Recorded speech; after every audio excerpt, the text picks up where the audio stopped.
Welcome back to my channel. তো last যে ভিডিওটা ছিল সেটা হচ্ছে আমাদের ডেটা টাইপস অ্যান্ড ভেরিয়েবলস। এটা একটা খুবই ইম্পর্টেন্ট ভিডিও, কারণ পুরো প্রোগ্রামিং জার্নি জুড়ে আমাদেরকে ডেটা নিয়েই খেলতে হবে। কারণ কোন ডেটা কোন টাইপের, কোন ডেটাটা কার ভেতর স্টোর করবো, সেই সমস্ত জিনিসটা আমি এই ভিডিওটার মধ্যে বলেছি। তো এটা একটা ইম্পর্টেন্ট টপিক, সেটা তোমাদের পুরো প্রোগ্রামিং জার্নিতে কাজে লাগবে। তাই এই ভিডিওটা তোমরা দেখে এসো। আপাতত আজকের যে ভিডিওটা হবে, আজকের ভিডিওটার মধ্যে ছোট ছোট ভেরিয়েবলস এর আমি টপিকস কভার করবো আর ডেটা টাইপটাও কভার করবো। কিন্তু যদি তোমাদের ইন ডিটেলস দরকার পড়ে, তোমরা এই ভিডিওটাকে দেখে আসতে পারো। তো আজকে কন্টেন্ট শুরু করার আগে একটা ছোট্ট রিকোয়েস্ট তোমাদের থেকে, যে আমার এটা ইনস্টাগ্রাম চ্যানেল, তোমরা চাইলে এখানে ফলো করতে পারো। এখানে আমি শর্টস আপলোড করি, যেটা হচ্ছে আমার ইউটিউব চ্যানেলে যেসব ভিডিওগুলো থাকে সেটা ছোট ছোট ক্লিপ হিসেবে আমি এখানে আপলোড করি। তো তোমরা ইম্পর্টেন্ট টপিকগুলো এখান থেকে শর্টস এর মাধ্যমে দেখে নিতে পারবে। তো তোমরা চাইলে এটাকে ফলো করতে পারো। তো আজকে যেটা কন্টেন্ট হচ্ছে সেটা আমাদের টাইপ কাস্টিং। এবার টাইপ কাস্টিংটা কি, এখান থেকে আমাদের কোশ্চেন এরকম আসতে পারে যে what is type casting, how many types of type casting. এখানে অনেক রকমের কোশ্চেন হতে পারে। এবার ফার্স্ট বলি আমাদের কাছে কত রকমের টাইপ কাস্টিং আছে। আমাদের কাছে বেসিক্যালি দু রকমের টাইপ কাস্টিং আছে। একটা হচ্ছে ইমপ্লিসিট টাইপ কাস্টিং, আরেকটা হচ্ছে আমাদের কাছে এক্সপ্লিসিট টাইপ কাস্টিং। এই ইমপ্লিসিট আর এক্সপ্লিসিট এর মধ্যে কি ডিফারেন্স আছে? ফার্স্ট বলে রাখি, ইমপ্লিসিট টাইপ কাস্টিং যেটা, এটা নামের মধ্যেই একটা ইমপ্লিসিট মানে নিজে থেকে কিছু একটা হচ্ছে, এটা বোঝানোর চেষ্টা করছি। আর এক্সপ্লিসিট টাইপ কাস্টিং মানে যেটা হচ্ছে আমাদের কোনো এক্সটার্নাল সোর্স, কোনো ফোর্সফুল ভাবে আমাদেরকে টাইপটাকে চেঞ্জ করে দিচ্ছে। তো এই দুটো বেসিক যদি তোমরা মাথায় রাখো, তোমরা খুব ইজিলি জিনিসটাকে কানেক্ট করতে পারবে যে দুটোকে কিভাবে আমরা মনে রাখবো, যে ইমপ্লিসিট টাইপ কাস্টিং আর এক্সপ্লিসিট টাইপ কাস্টিংটা কি আসলে। এবার আমি একটা এক্সাম্পল নিই, যেটার মধ্যে তোমরা আরো ক্লিয়ার বুঝতে পারবে। সাপোজ আমি একটা ভেরিয়েবলের ভেতর 5 স্টোর করছি, আর আরেকটা ভেরিয়েবলের ভেতর আমি 2.5 স্টোর করলাম। এবার আমি সেই ভেরিয়েবলটা জাস্ট অ্যাডিশন করছি, a প্লাস বি। এবার আমি যদি প্রিন্ট করি, সি কে, তাহলে আমি কি রেজাল্ট পাবো? তো আমাদেরকে কোডটা রান করতে গেলে কি করতে হবে? এখানে লিখতে হয় পাইথন, দেন আমাদেরকে ফাইল নাম দিতে হবে। তাহলে আমার কাছে 7.5 আসবে। এবার আমি জানি যে এটা, মানে এ যে ভেরিয়েবলটা, এটা আমার কি ভ্যালু হোল্ড করছে, একটা ইন্টিজার টাইপের ভ্যালু হোল্ড করছে। আর বিটা হচ্ছে আমাদের একটা ফ্লোটিং পয়েন্ট ভ্যালু হোল্ড করছে। তাহলে আমরা কিভাবে বুঝবো যে সি এর ডেটা টাইপটা কি? আমরা এখানে ওভার করলে আমাদেরকে ভিএস কোড সাজেশন দিচ্ছে যে সি একটা ফ্লোটিং পয়েন্ট ভ্যালু, কিন্তু সেটা ইন্টেলিজেন্টটা কাজ করছে ভিএস কোড। এবার আমরা যদি ভাবি যে কিভাবে ভিএস কোড বুঝছে এটা ফ্লোটিং পয়েন্ট ভ্যালু, তো সিম্পল একটা এক্সাম্পল যেটা হচ্ছে, এখানে ইন্টিজার আর ফ্লোটিং পয়েন্টের মধ্যে ওয়েটেজটা বেশি হচ্ছে ফ্লোটিং পয়েন্ট। তাই জন্য যখন আমরা কোনো নন ওয়েটেজের সাথে একটা হাইলি ওয়েটেজের ভ্যালু যখন অ্যাড বা যে কোনো অ্যারিথমেটিক অপারেশন করি না কেন, তখন সেই ভ্যালুটা নিজে থেকে, মানে কম্পাইলার নিজে থেকে সেই টাইপের চেঞ্জ করে দেয়। তো এখানে যেহেতু আমাদের ফ্লোটিং পয়েন্টের ওয়েটেজ বেশি, সেই কারণে আমাদেরকে সি এর ফ্লোটিং, সি এর যে ডেটা টাইপটা সেটা আমরা ফ্লোটিং দেখতে পাচ্ছি। এবার এখানে তো ভিএস কোড বলছে ফ্লোটিং পয়েন্ট, কিন্তু আমরা যদি নিজে থেকে চেক করতে চাই, তাহলে সেটা আমরা কি করবো? আমরা আগেও দেখেছি যে একটা টাইপ নামের ফাংশন আছে, যেটাকে আমরা রান করলে দেখতে পাবো, সেম ভাবে আমি যদি কোডটাকে রান করি, আমাদের কাছে আসে ফ্লোট। তো সি হচ্ছে একটা ফ্লোটিং পয়েন্ট ভ্যালু। তাহলে এটা থেকে কি বোঝা যাচ্ছে যে কম্পাইলার নিজে থেকে ইমপ্লিসিটলি কোনো একটা ডেটা টাইপ থেকে অ্যানাদার ডেটা টাইপে অটোমেটিকলি টাইপ কাস্ট করে দিচ্ছে। তো এই ধরনের সিচুয়েশন অনেক সময় হয়, যেখানে আমরা নিজে থেকে কিছু ডিক্লেয়ার করি না, বা আমরা ডিফাইন করি না, বা আমাদের দরকার পড়ে না করার, কিন্তু কম্পাইলার তার সুবিধার্থে বা কোনো একটা রুলস এর আন্ডারে এই জিনিসটা কম্পাইলার নিজে থেকে করবে। তো এটা হচ্ছে ইমপ্লিসিট টাইপ কাস্টিং। এবার এক্সপ্লিসিট টাইপ কাস্টিং কি?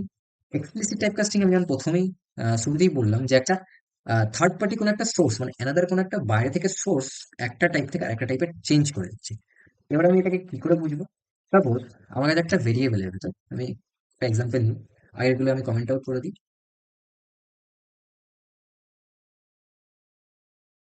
তো একটা এ নামের ভেরিয়েবল নিলাম, ভেরিয়েবলটার ভেতর আমি একটা স্ট্রিং এর মধ্যে 2.5 নিলাম, আর একটা বি এর মধ্যে আমি 3 নিলাম। এবার আমি যদি সি এর ভেতর এ প্লাস বি করি, তাহলে আমি যদি এটাকে প্রিন্ট করি সি, আমার কাছে কি রেজাল্ট আসবে? আমাকে একটা এরর দিল। কি এরর দিল? Can only concatenate string, not int. মানে হচ্ছে আমরা স্ট্রিং এর সাথে ইন্টিজারকে কনক্যাটিনেট করতে পারবো, কিন্তু একটা মাধ্যম আছে যেটার মধ্যে দিয়ে আমরা এই জিনিসটাকে অ্যাড করতে পারবো। কিভাবে করব? আমরা দেখছি যে স্ট্রিংটা এ হোল্ড করছে, মানে এই যে স্ট্রিং ভ্যালুটা সেটা আমাদের এ ভেরিয়েবল হোল্ড করছে। তো আমরা এখানে দেখতে পাচ্ছি এটা হয়তো স্ট্রিং, কিন্তু ভেতরে একটা নাম্বার আছে, এটাকে আমরা নাম্বারটাকে স্ট্রিং এ কনভার্ট করে রেখে দিয়েছি।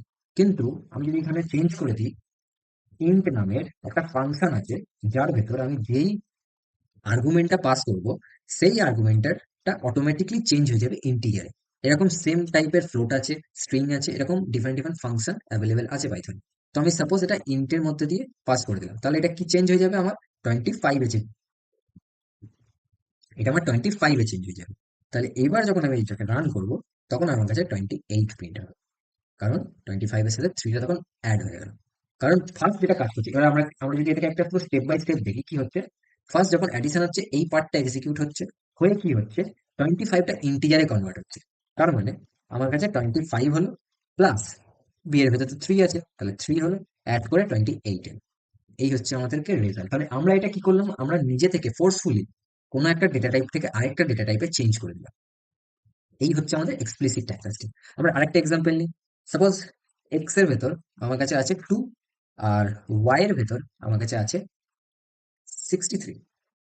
ওকে, সেম অ্যাজ আমি এম এর ভেতর আমি কি করব, এক্স যেটা আছে প্লাস ওয়াই করব, আর ওয়াই কে চেঞ্জ করে দেবো ফ্লোটিং পয়েন্টে। সেম, যেমন বললাম একটা ফাংশন আছে সেরকম প্রিন্ট করব এম। তাহলে আমার রেজাল্টটা কি আছে, এটা খুবই কোশ্চেন।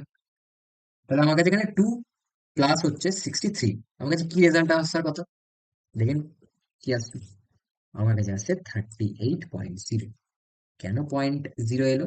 তার কারণ হচ্ছে আমরা ফ্লোটিং পয়েন্ট ভ্যালু তখনই বলবো কোনো এক, যে কোনো নাম্বারকে আমরা ফ্লোটিং পয়েন্ট ভ্যালু তখনই বলবো যখন তার পয়েন্টের পর একটা সিঙ্গেল ডেসিমেল আছে, বা আমার কাছে পয়েন্ট থাকতে হবে। এবার যেহেতু পয়েন্ট একা বসে না, তার পাশে একটা জিরো থাকে, সেই জন্য 0.0 যেন অ্যাট দ্য এন্ড থাকে।